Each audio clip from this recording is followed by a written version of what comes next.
ఏమిటి? నాకు ఏమీ కనిపించడం లేదు, చూపు రాలేదు. మా ప్రయత్న లోపం లేకుండా అన్ని ఔషధాలు వాడాం, సర్వ చికిత్సలు చేశాం మహారాజా. కానీ అవును, మీరేం చేస్తారు? నేను చేసిన పాపమే నాకు ఈ శిక్ష విధించింది. మీరు పాపాలు చేశారా? ఆ విషయం మాకు ముందే ఎందుకు చెప్పలేదు?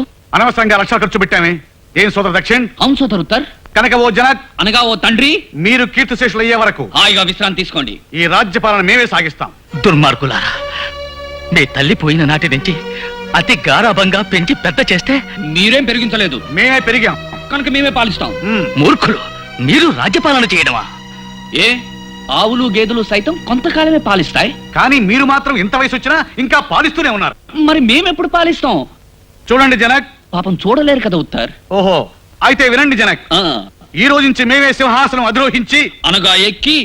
సోదర్, మనకున్నది ఒకటే సింహాసనం కదా, మ్. దాని మీద ఇద్దరం ఎలా పాలిస్తాం? ఆ సింహాసనాన్ని రెండుగా చీల్చండిరా, చీల్చండి.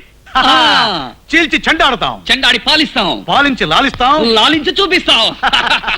అయ్యో, అంతా నా కర్మ, నా కర్మ.